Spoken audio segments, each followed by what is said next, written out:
Hello बच्चों। तो अब हम आ गए हैं नेक्स्ट पार्ट पर, that is what uniform motion and non uniform motion. देखिए, यूनिफॉर्म मोशन का मतलब ये होता है स्पीड जो होती है वो कांस्टेंट रहे, वो स्पीड में कोई चेंजेस ना हो। और नॉन यूनिफॉर्म मोशन उस मोशन को बोलेंगे जिसमें स्पीड में चेंज हो। डेफिनेटली ये यूनिफॉर्म मोशन जो होता है वो पॉसिबल नहीं हो पाता है इन रियल लाइफ। जो भी हम डे टू डे लाइफ में मोशन करते हैं वो नॉन यूनिफॉर्म मोशन ही करते हैं। और जो नॉन यूनिफॉर्म मोशन होता है उसी को हम बोलेंगे एक्सेलरेशन। चलिए देखते हैं, थोड़ा सा एक बार रीड कर लेते हैं। टॉपिक्स तो मैंने बनाई दिए हैं।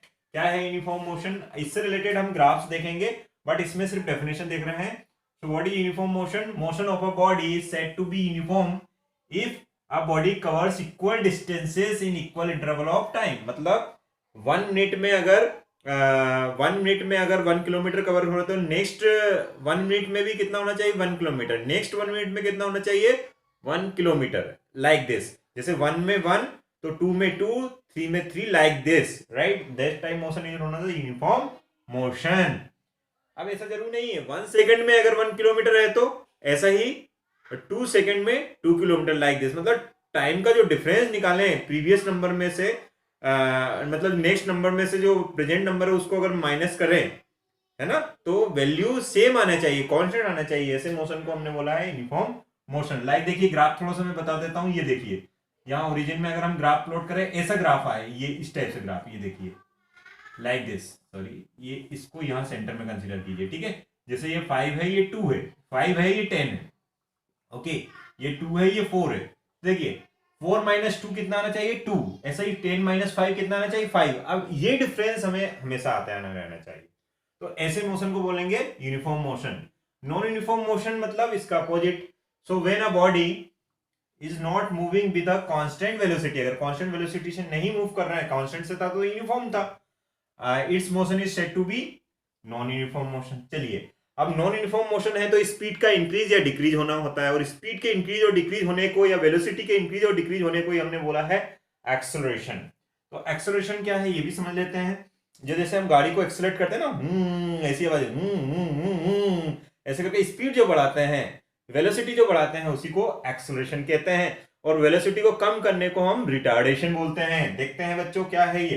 Acceleration of a body is the change in velocity of the body per unit time. Time के रिस्पेक्ट में चेंज वेलोसिटी में करने को हमने एक्सेलरेशन बोला है। ये एक्चुअल में ये एक्सेलरेशन कौन सा होता है? Average acceleration. कौन सा एक्सेलरेशन? एवरेज एक्सेलरेशन, जिसको ए से डिनोट करते हैं। इसका फॉर्मूला होता है change in velocity upon time interval. Change in velocity का मतलब होता है final velocity minus initial velocity upon time. V is final velocity, U is initial velocity, minus means change upon time interval को T बोला है। ऐसा unit of acceleration metre upon second square और kilometre upon hour square. देखिए ये upon में time square जरूर लिखिए। कैसे आया ये? वेलोसिटी के लिए मीटर पर सेकंड था और टाइम के लिए सेकंड, तो metre upon second into second, metre upon second square, this will be SI unit and this other unit, और भी अदर यूनिट हो सकती है। देखिए, अगर एक्सेलरेशन अगर नेगेटिव आता है तो उस नेगेटिव एक्सेलरेशन को हम रिटार्डेशन बोलते हैं या डिसलेशन बोलते हैं।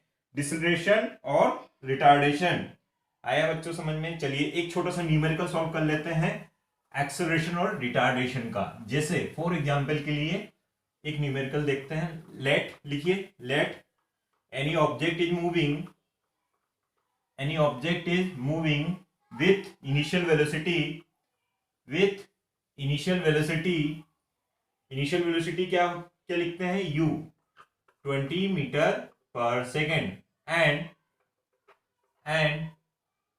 speed is increases, speed और velocity, velocity is increased to 50 metre पर second, right. And time interval क्या आया इनके बिटवीन? टाइम इंटरवल जो 20 से 50 करने में टाइम इंटरवल है, सपोज कीजिए 60 सेकेंड, राइट। सेकेंड आ गया तो इसके लिए अब आपको क्या बताना है? सेकेंड। तो अब आपको इसके लिए एक्सेलरेशन बताना है बच्चों। तो देखिए बहुत सिंपल सा फॉर्मूला है, acceleration is equal to solution. देखिए पहले तो हमें ये देखना होता है कि सारी क्वांटिटी ऐसा यूनिट में है या नहीं। यस, ऐसा यूनिट में है, ये भी ऐसा यूनिट में, ये भी ऐसा unit, no problem. Final velocity minus initial velocity upon time. ध्यान रखिए अगर लास्ट वाली स्पीड मोर है तो डेफिनेटली पॉजिटिव वैल्यू आएंगे, और पॉजिटिव वैल्यू को हम एक्सेलरेशन बोलते हैं। तो 15 माइनस 20 अपॉन 60, तो ये कितना हो जाएगा बच्चों बताइए, 30 अपॉन 60।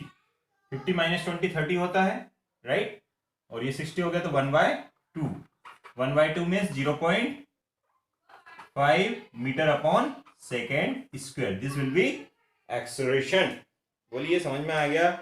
रिटार्डेशन, अगर हम कहें रिटार्डेशन, तो अगर नेगेटिव वैल्यू आ जाए, किसी भी एक्सेलरेशन में नेगेटिव वैल्यू आ जाए, तो that will be retardation. So I hope you understood acceleration and uniform motion. Uniform motion means constant speed, non uniform motion means acceleration होना। अब एक्सेलरेशन को हम पॉजिटिव अगर ले रहे हैं तो उसको प्लस वाले को एक्सेलरेशन बोल रहे हैं, और अगर एक्सेलरेशन हो रहा है लेकिन वो नेगेटिव में हो रहा है, नेगेटिव में होने का मतलब है स्पीड को कम करना, और पॉजिटिव में होने का मतलब है स्पीड को बढ़ाना, और उसी को एक्सेलरेशन एंड रिटार्डेशन बोला है। So I hope you understood. So till now if you didn't subscribe channel, please subscribe and get notification if I will upload new video. Thank you.